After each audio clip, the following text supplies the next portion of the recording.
I am not a doctor, I am not a lawyer. This is not legal or medical advice. If it were, it would have been followed by a bill. Think twice before taking any advice from strangers on the internet, especially about important stuff.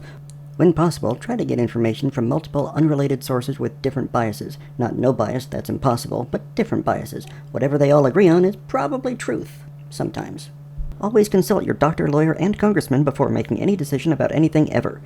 Speaking of things that don't belong on the internet, here I was, blissfully ignorant of the theory that pacemakers might be hackable, until the FDA came along with this video. The subject piqued my interest, the content gave rise to a question. Are connected medical devices secure? Let's see what the FDA has to say about it. Connected medical devices connect to the internet or use other digital technologies. Many patients experience the enormous benefit of these medical advances each day. Diabetes, heart disease, Parkinson's, and chronic pain are just a sample of many conditions that can be improved through connected devices. Wait, chronic pain can be improved by connecting to the internet? How? Name one possible way. The only way I can imagine is by measuring how much pain you're in and telling your doctor. That is to say, a device that would verify you aren't lying to your doctor in order to score narcotics. That is to say, the only way I can see chronic pain being improved by connecting to the internet is by removing the barrier that the government has put there in the first place. I think what's happening here is that yes, the connected device can help your chronic pain and other conditions, but so could a non-connected device. The real question therefore becomes, does the connectability of the device enhance its ability to treat or help you with your medical condition? If so, then we have only the security question to deal with. If not, then we must also question why the device is connected in the first place if it doesn't need to be. They don't trust you, or they wouldn't bother training healthcare providers on how to spot fake pain. Yeah, they're trained to watch for signs that you're lying. Signs like you mention brand names. Oh yeah, this brand works for a friend. Or you get angry or irritable as you start to anticipate they'll refuse you. Signs like you mention you've used more than ordered, or feel more works better, or otherwise not followed the directions. You resist diagnostics or referrals to specialists, maybe citing objections about paying co-pays and deductibles again. You confirm mood swings, tension at home, stress, impatience, frequent boredom, sexual abuse, or worry about being left alone. You're well-organized and informed. Yeah, caring about your own health enough to study it is a symptom of being a druggie, apparently. Long story short, yeah, it sounds like chronic pain can be improved by connecting to the internet, insofar as your meds or even your freedom might be at risk if you refuse. The more connected we are through innovations like continuous glucose monitoring, pacemakers, and neurostimulation, the more aware we must be of cybersecurity threats and other types of cybersecurity risks. That was important. Let's not gloss over that. The more connected we are, the more aware we must be of cybersecurity threats. Did you hear that? She's right. And this isn't just your computer being connected anymore, it's you, personally, are on the internet. It's that whole Internet of Things garbage that caused us to move to IPv6 in the first place. Things being on the internet that have no business being on the internet. Your printer, your refrigerator, your washing machine, your sprinkler system, all kinds of things. And that's not even including the big things like home automation and home security, both of which are online in a big way these days. Hackers and governments can probably use these connections to monitor when you're at home, maybe what you're doing at home, maybe what your house is doing, whether you're complying with your lawn maintenance regulations, what kind of groceries you buy. That's in your fridge information. You know, some connected fridges have that shopping list thing. What kind of documents you print, that sort of thing.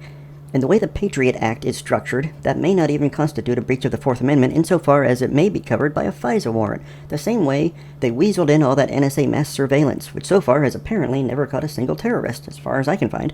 And you'll gladly allow it, too, because it will add some insignificant amount of convenience to your life. No, I will never let them plug me into the internet. My body, my brain, that's going too far. Our FDA team is dedicated to ensuring that connected medical devices are protected from hackers or other cybersecurity threats that could compromise the safety of your device. So what I'm hearing then is that the government, or other malicious hackers, could compromise the safety of your device. But that's the wrong word. I think they would compromise the security of your device, and thus your personal safety. Keep your device updated. Updates may have useful things to protect you, like patches or fixes for new cybersecurity risks. Stay up to date so your device has the best protection available. I'm just thinking about zero-day exploits. That's when a patch is released and deployed and your device is updated and the hacker exploits a vulnerability on the new version on or around the same day it came out, so they don't have time to fix it. This happens on computers all the time, so since you have a computer inside you now, couldn't it happen on you?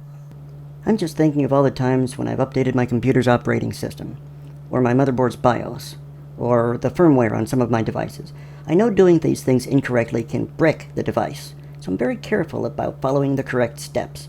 But I've still had Windows updates cause irrecoverable blue screens that forced me to reinstall Windows. I was down for hours. And I've read that power outages in the middle of a firmware or BIOS update can brick your motherboard or other device, and I've heard security systems on mobile phones can brick them. And let's not forget that time Microsoft forced every Windows 7 user on the internet to upgrade to Windows 10 whether they wanted to or not. Who owns your computer? Who owns your body? Who owns all your stuff? You do. Property rights. You are sovereign over it. Nobody has a higher claim on it than you do. So now you want me to do those things to something that's responsible for keeping me alive? No thanks.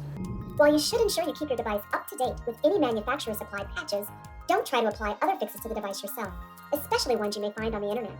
You could end up making a bad situation worse. That's true, but consider for a moment. When you buy something, who owns it? Who owns your body? That's right, you do. Yeah, we just went over that.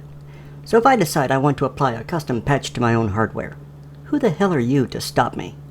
Once I've made a medical decision that the government disagrees with, or that my doctor disagrees with, even if it does pose a risk to my health, who the hell are they to stop me? Who do you think you are? Now, you may take exception to the fact that I just grandstanded about how people could hack your body, and now I'm grandstanding about how you should be allowed to hack your own body. But you see, that is the key difference. In the latter case, you're the one doing it. My body, my choice. Your body, your choice. Even if it kills us. Follow up on any alerts from your device. Please tell me my body's not going to start sending me push notifications. Remember, connected medical devices provide many benefits to patients, but are not without risk. Protect your personal information. Monitor for unusual symptoms or behaviors from your device. And remember to get a device checkup from your healthcare provider or the device manufacturer. So back to our original question. Are connected medical devices secure? Obviously, as is the case in all things, you should decide for yourself. But I have a pretty good idea what I've concluded.